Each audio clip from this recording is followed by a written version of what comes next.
Que desapareció de su vista. Si ustedes tienen una Biblia en su casa y lo buscan, pueden encontrar se desvaneció, se evaporó, desapareció, etcétera, etcétera, etcétera. En hebreo está escrito se fue caminando.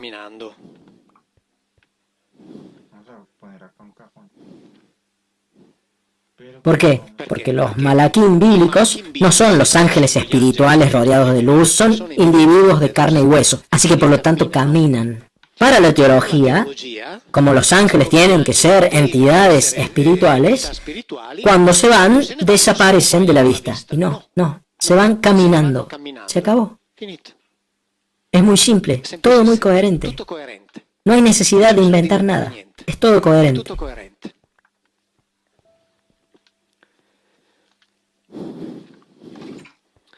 Los ángeles, los considerados ángeles y los considerados teoi, yo dije al principio que todos cuentan la misma historia, por eso ahí en el libro de Mondadori, en ese que está ahí, hablo de los teoi homéricos. De esto, es decir, de los teoi, que sería la palabra en griego para indicar a los Elohim bíblicos, también son mencionados por el apóstol Pablo. Así que si los menciona el apóstol Pablo, los cristianos deberían creerlo porque Pablo es el fundador del cristianismo. En la primera letra a los Corintios, en el capítulo 8, Pablo dice: es verdad que algunos son considerados dioses, sea en el cielo o en la tierra. De hecho, hay una cantidad de dioses y una cantidad de señores. Como, de hecho, hay muchos dioses y muchos señores. Pero para nosotros no hay más que un solo Dios. Como, de hecho, hay otros. Pero para nosotros solamente cuenta uno. Esto, según las palabras usadas por la gente que sabe, no se llama monoteísmo, se llama monolatría.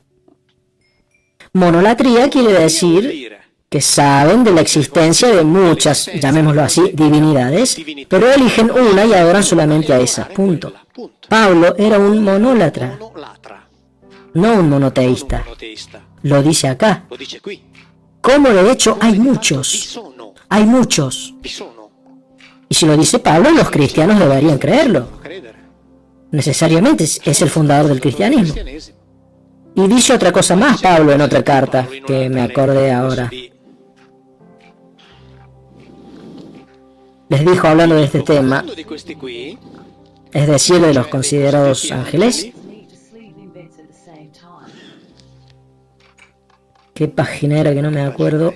Vamos a bailar con los conejos, los conejos. En la carta a los Hebreos, en el capítulo 13, dice: no se olviden de practicar la hospitalidad. Porque al principio, mientras tomábamos el café, alguien dijo, pero estos de la historia están entre nosotros, están de incógnito, etcétera, etcétera. No se olviden de practicar la hospitalidad, ya que gracias a ella, algunos, sin saberlo, hospedaron a los ángeles. Es decir, son tan parecidos a nosotros que no se los puede diferenciar. Así que, si cualquier extraño te pide hospitalidad, dásela, porque tal vez sea uno de ellos. Carta a los Hebreos, traducción de la Biblia de la familia cristiana. Resumiendo, lo dicen por todos lados. Así que, obviamente, la religión monoteísta tiene que, ¿cómo decirlo?, hablar de otras cosas. Pero esto es lo que está escrito. Esto es lo que está escrito. Y es lo que les decía al principio, que tengo el trabajo más estúpido del mundo. Leo lo que está escrito. Después de lo cual se explican un montón de cosas que encajan perfectamente, pero por favor, después que cada uno tenga la fe que quiera, etcétera, etcétera, etcétera. Pero en el momento en el que uno hace la elección, y aunque sea una elección de fe, por lo menos hay que saber lo que está escrito.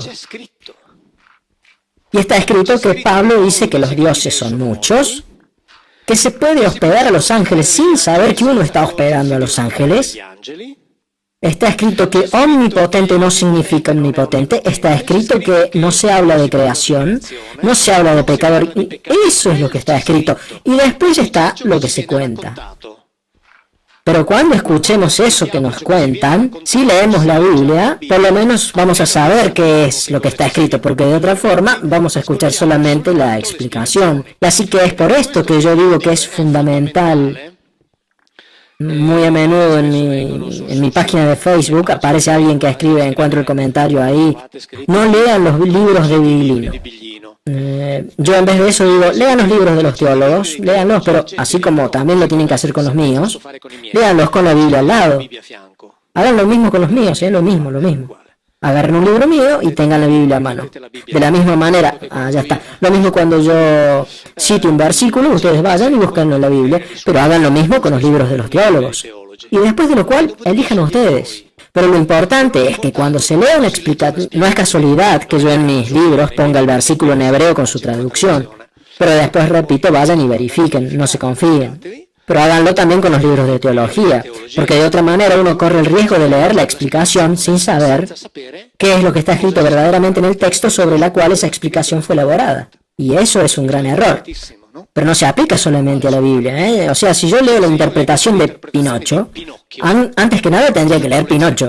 Y después de eso recién leer las explicaciones. Ya saben que de Pinocho hay miles de explicaciones psicoanalíticas, psicológicas, religiosas, pedagógicas, etc. Pero si nunca leí Pinocho, es inútil que lea los libros escritos sobre Pinocho.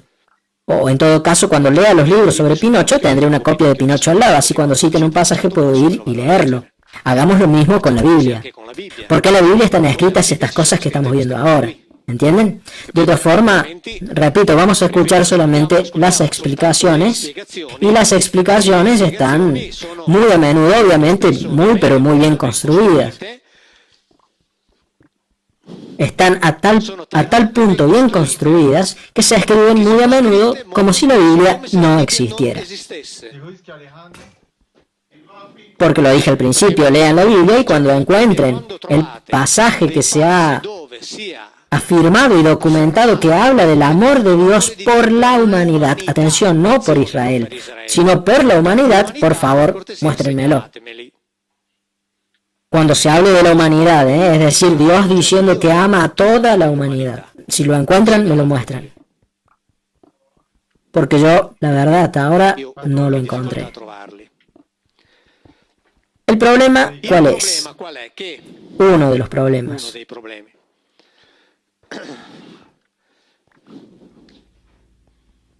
Es este. Si ustedes quieren probar de leer la Biblia en una forma que los ayude a entenderla un poco más, lean la Biblia que tienen en su casa basándose en esta regla. Cuando encuentren escrito Dios, lo descartan y no le ponen ninguna traducción, solamente pónganle la palabra que usaron los autores bíblicos, que es Elohim. No se pregunten qué es lo que quiere decir porque hasta el momento nadie en el mundo sabe qué quiere decir exactamente, por lo cual cada vez que se trata de dar una traducción es común que digan algo que después tiene que ser explicado porque la verdad es que no se sabe el significado de Elohim. Pero como la Biblia tiene que hablar de Dios, los teólogos, la exégesis teológica eligió traducir Elohim como Dios, ¿ok? Cuando encuentren Altísimo, lo descartan y lo cambian por la palabra en hebreo, que es Elión, que en hebreo significa el que está por encima. Cuando encuentren Señor, porque está siempre así, Señor o Eterno, lo reemplazan por Yahvé, que es exactamente la palabra que está en la Biblia cada vez que en italiano aparece el Señor o el Eterno. Y aunque estas sean dos traducciones que no tienen nada que ver con un eventual posible significado de este nombre, que no se sabe cuál es. Tanto es así que en el estudio en el libro de los rabinos que les mostré al principio, hay algunos que además plantean la hipótesis de que Yahvé sea la transposición de la exclamación que pronunciaban cuando lo veían llegar. Ahí viene, en hebreo. ¿Lo van entendiendo? Lo escribieron los rabinos a eso. Es decir, el nombre vendría del sonido, la expresión ahí viene. O sea, piensen que estaban diciendo que Dios llegaba desde otro lado. ¿Ok? Porque si ustedes hacen esta sustitución acá, que significa sustituir las traducciones, lo digo así tranquilamente, fantasiosas, por las palabras originales, es decir, no hagamos ninguna traducción y respetemos el texto tal como está, ustedes van a tener una sensación inmediata. Porque cuando lo lean de esta forma van a encontrar Dios hizo esto, el Altísimo hizo esto otro, el Señor, el Eterno, y eso da la sensación de que es siempre Él y no. Si ustedes leen la Biblia de esta manera, entenderán y lo van a entender rápidamente que cuando los autores bíblicos usaban estas palabras, se referían a identidades diferentes. Lo van a entender inmediatamente, sin necesidad de traducir nada. Porque si se lo empieza a traducir, se lo empieza a discutir, y así que no lo traduzcamos, así no discutimos. Y así van a entender que este de acá, Elión, es el jefe, que estos de acá, los Elohim, eran muchos, y que este de acá, Yahvé, era uno de estos Elohim. Lo van a entender perfectamente. Clarísimamente.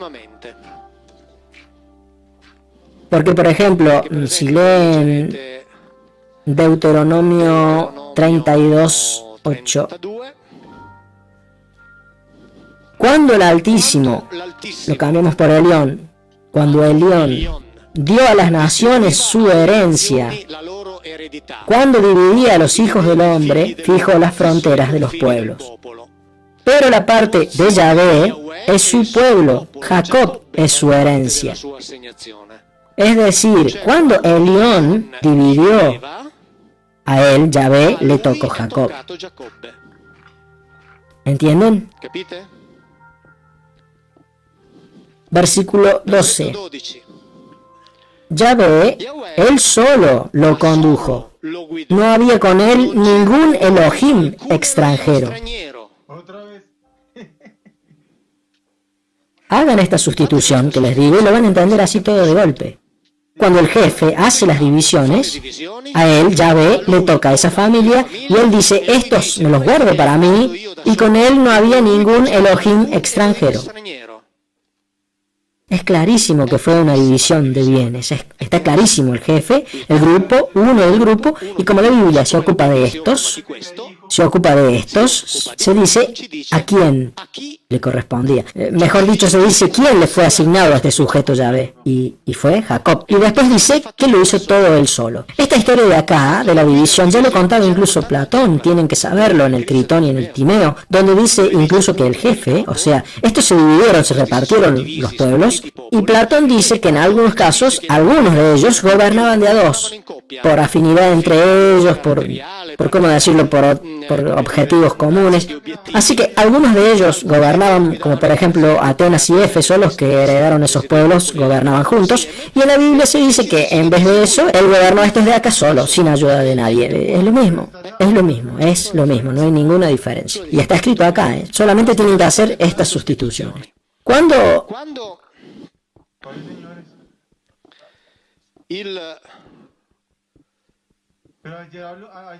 Israel, como dije al principio, no hacía otra cosa que combatir contra los otros pueblos. Atención, cuando lean la Biblia van a entender que los pueblos con los que combatía Israel eran sus primos y sus sobrinos. Primos, tíos y sobrinos. Verán que Israel ni siquiera soñó con combatir contra los egipcios, los asirios, los babilonios, porque Yahvé no podía ni siquiera imaginar ir a la guerra con esos pueblos que eran controlados por sus colegas inmensamente más poderosos que él. Él iba a la guerra contra las familias contra los que pertenecían a la misma familia de Abraham, porque se rapiñaban los territorios entre sí.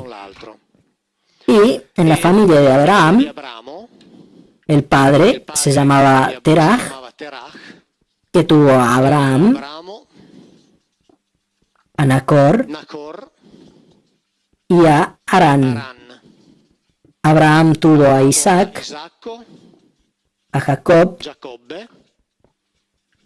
que después fue rebautizado como Israel. Y leímos recién que a Yahvé le dieron a estos de acá nomás, la familia de Israel. Atención, no a Abraham, lo acabamos de leer. Jacob es la herencia de Yahvé, los que le fueron entregados a Yahvé, no a Abraham, Jacob. O sea, ni siquiera toda la familia de Abraham, solamente estos de acá. Harán tuvo un hijo que se llamaba Lot, que aparece en la historia de Sodoma y Gomorra, después si tenemos tiempo hablamos de eso. De él descienden los moabitas y los amonitas. Ya saben que Jacob tenía un hermano que se llamaba Esaú, de quien descienden los edomitas y los amalequitas. Los amalequitas son los que mencionamos al principio, cuando Saúl tenía que exterminarlos a todos, pero lo castigan por dejar con vida a su rey. Así que estos de acá eran descendientes directos del hermano gemelo de Jacob. ¿Entienden contra quién combatían? Y después los otros a exterminar eran los madianitas, descendientes directos de Abraham por medio de su mujer Keturá. O sea que estos de acá son los enemigos de Israel, todos familiares cercanos, todos pertenecientes a la misma familia de Abraham. Dallas y Dinastía, series de los 80. Ninguna diferencia. Ninguna diferencia. Léanlo, léanlo. En una de estas guerras continuas, el comandante de las fuerzas de Israel, que se llama Jefté, está combatiendo contra los amonitas. Jueces 11, versículo 24. Acá él habla con el rey de los amonitas. Y escuchen lo que le dice. La tierra de la cual tú, Elohim, e incluso dice el nombre, Quemos, te entregó como posesión todo lo que tienes, de la misma forma también nosotros tenemos todo lo que Yahvé, nuestro Elohim, nos ha entregado. O sea que, tu Elohim te dio todas esas tierras que tenés, perfecto, nuestro Elohim nos dio estas tierras y nosotros las vamos a ocupar, punto. Igual, no hay ninguna diferencia. No es que le dice, a mí me las dio Dios y a vos te lo dio tu ídolo de piedra, aunque esto es lo que dice la teología, que existe Dios y que todos los demás eran unos pobres paganos idiotas que hablaban con las piedras. En cambio, los israelitas eran los únicos inteligentes. Solamente que los israelitas dicen, tú Elohim Quemos te ha dado todas las tierras que tenés y bueno, yo tengo que ocupar las que me dio mi Elohim Yahvé, punto, se acabó. Ninguna diferencia. Ninguna diferencia. Ya está escrito acá, no es una traducción mía. Así que más claro que esto ya no se puede. Así que es por esto que la teología tiene que saltar desde el campanario o en su defecto no hablar más de estos versículos. O alguna vez les mostraron esto. O tratar de decir que en realidad cuando decían esto querían decir esto otro. Pero bueno, señores, eso lo hacemos incluso con Tex Wheeler, la historieta. Leemos algo que dice ahí, se lo cambiamos y le hacemos decir lo que queremos que diga. Empecemos viendo qué es lo que dice. Después, si alguno quiere escribir una interpretación, se le pondrá, pero no hay necesidad de ninguna interpretación porque todo es lógico y coherente. Cuando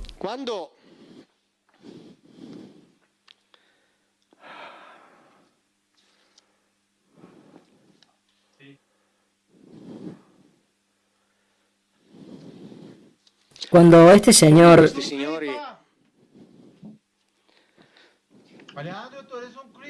acá de Nacor desciende uno que se llama Labán.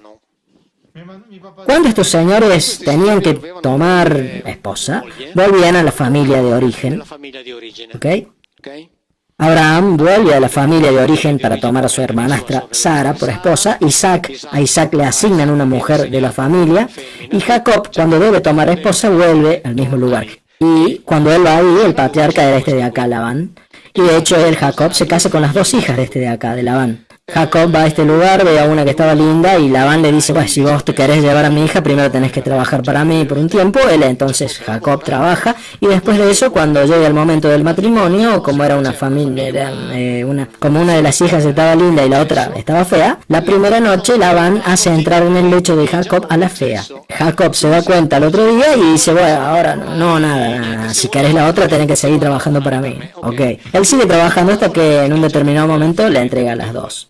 Jacob sigue trabajando hasta que en un determinado momento Labán le entrega las dos. Él se va, Jacob, y como había pasado un tiempo y no se llevaban muy bien, cuando Jacob se va con las mujeres, con un montón de animales que había logrado obtener, etcétera, Labán entiende que Jacob lo había estafado de nuevo, así que lo empieza a seguir. Esto para que vean el amor que había dentro de la familia, ¿no? Cuando se encuentran, logran, digámoslo así, no combatir. Logran hacer un pacto, digámoslo así. Hacen un pacto y ponen un monolito. Esto está en Génesis 32.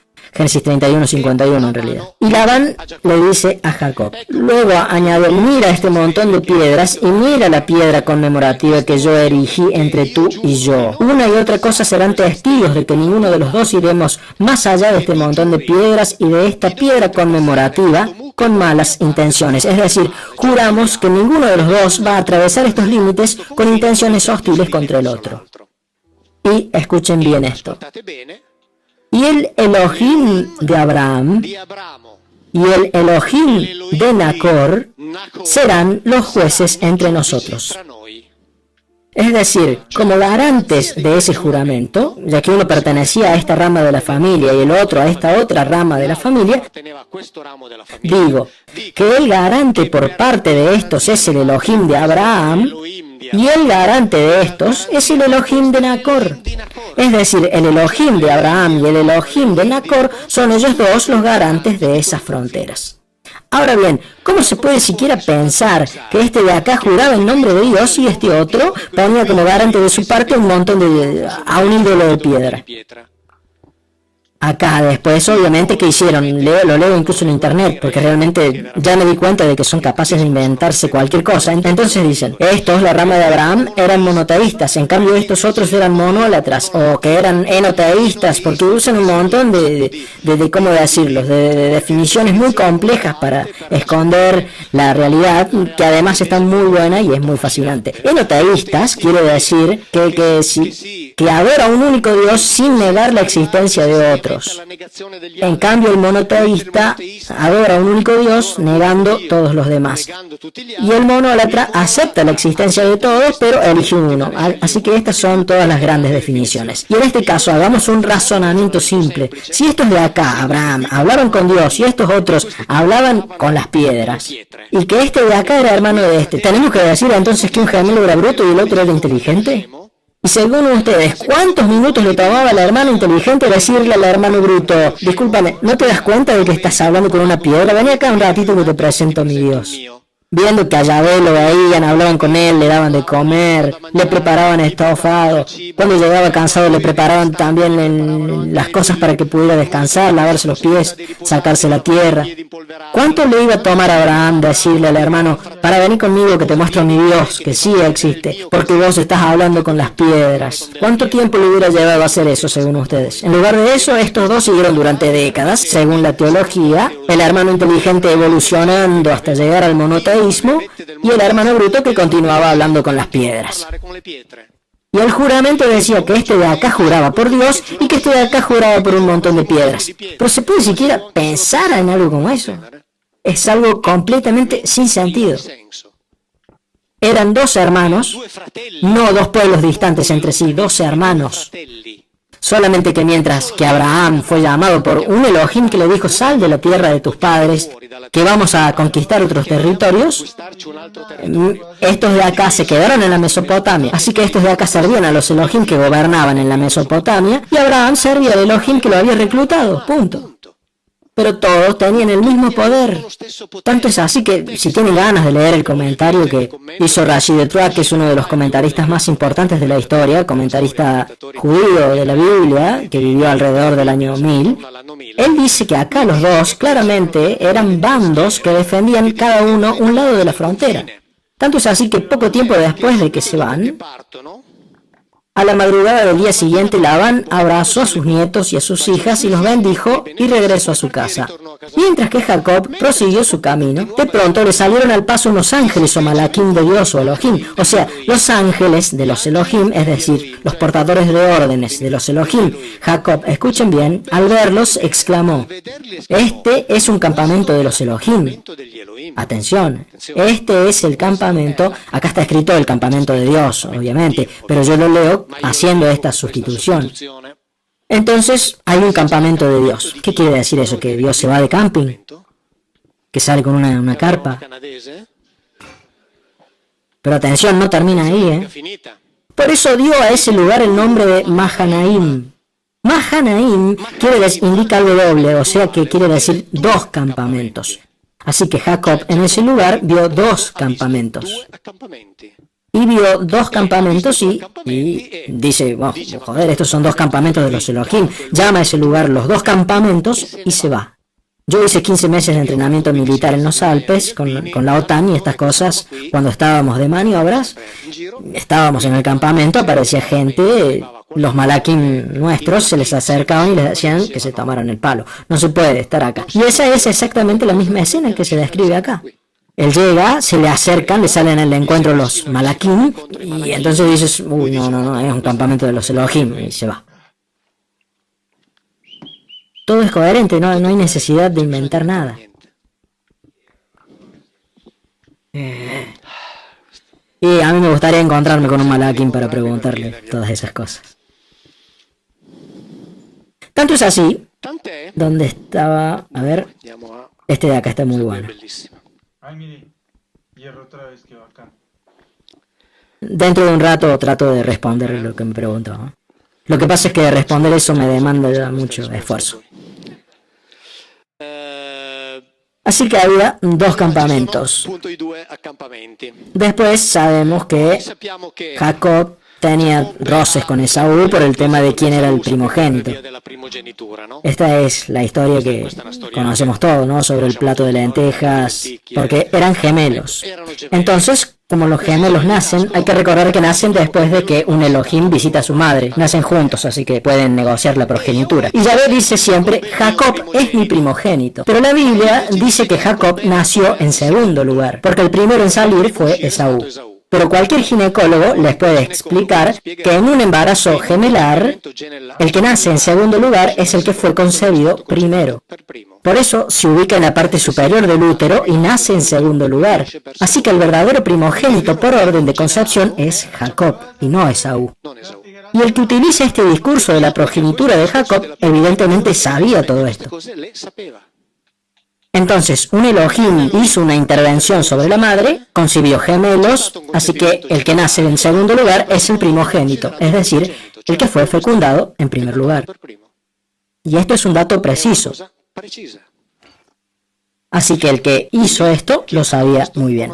Y después viene toda esa historia del plato de lentejas con el que Esaú cede la primogenitura. Y acá apareció otra cosa que es interesantísima. Saben, pero la madre después ayuda a Jacob a engañar a su padre Isaac.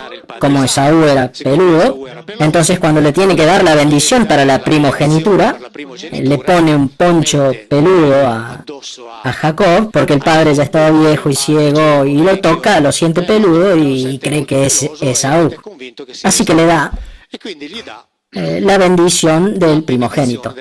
Tienen que saber que en la Biblia el concepto de bendición significa siempre transferencia de bienes materiales, porque nosotros estamos habituados a pensar que la bendición es uno que hace así y dice, ok, me bendijo, me voy tranquilo. Cuando lean este pasaje, van a leer algo precioso. Cuando Esaú llega para recibir la bendición, Isaac le dice, no, pero yo ya lo di todo. Y Esaú le responde, pero no hay ni un poco para mí. O sea, ustedes imagínense una bendición que se acaba. Mañana, el domingo por la mañana, vayan a misa, lleguen tarde y díganle al sacerdote, ¿me da la bendición? Y que el sacerdote les diga, no, se la di todo a los fieles, ya no me queda más nada. Esto es lo que está escrito en la Biblia.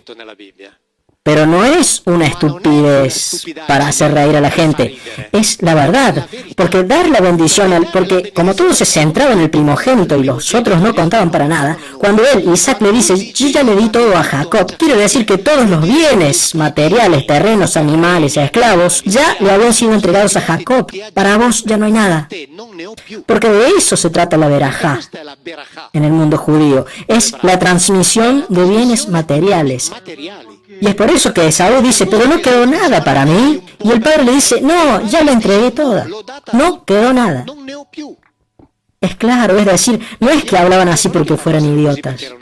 Es que ya se la di toda a él y para vos no queda nada, ni siquiera una oveja. Ya todo le pertenece a él.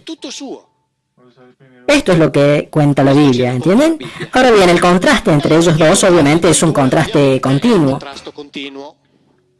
Hasta que en un cierto punto, veamos en Génesis 35, Elohim que se usa con el verbo en singular cuando se quiere decir que el grupo de Elohim estaba trabajando junto, coordinado. Así que este grupo de Elohim le dice a Jacob, levántate, ve a Betel y ahí establécete. Ahora bien, antes de entrar acá, estaba hablando afuera con Laura y Paola, y ahora les digo a Laura y Paola, ustedes le tienen que ofrecer un vaso de jugo de naranja a ese, yo lo digo, a ese Mauro Biglino que se encontraron afuera. Ustedes, como son personas educadas, no me van a decir qué es lo que están pensando de mí, pero van a decir, este es un estúpido si está hablando del mismo. O sea, yo mismo les digo, a ese Mauro Biglino que está allá, pero soy yo mismo, ¿o no? Ahora escuchen lo que dice acá. Elohim le dice a Jacob, construye en ese lugar un altar dedicado al él que se te apareció cuando huías de la presencia de Esaú. O sea, Dios dice, construirle un altar a ese Dios que se te apareció cuando huías de la presencia de Esaú. Pero ¿cómo es que Dios puede decir algo así? Pero acá en hebreo lo dice claramente. El grupo de los Elohim dice, construite un altar dedicado a ese, en hebreo está en singular, a ese él que se te apareció cuando vivías de la presencia de Esaú. Es decir, el altar se lo tenés que hacer a ese de nosotros que se te apareció cuando escapabas. A ese le tenés que hacer un altar. Está clarísimo. Está clarísimo. A él le tenés que hacer un altar ahí. Así es que Jacob va ahí, construye un altar y llamó a ese lugar El Betel, que quiere decir él, de la casa de él, porque ahí Dios se le reveló a él cuando vivía de la presencia de su hermano. Ahora bien, aunque acá dice se le reveló o se le apareció, tienen que saber que en hebreo está escrito se dejó ver. Sería como si le dijeran a un amigo, hace 2 años que no te me apareces. No, son 2 años que no te hace ver. Esto es lo que está escrito en el Antiguo Testamento. Y acá me tendrían que haber parado porque les estoy dando una traducción, así que me tendrían que haber dicho, así cumplimos con el acuerdo que hicimos al principio. Pero bueno, en hebreo está escrito esto. Y bueno, y acá lo dice claramente, ¿no? A ese de nosotros que. Pero lo mejor de todo es que después de eso, Jacob hace una afirmación que si pensamos que se dirige a Dios. Ahora bien, Jacob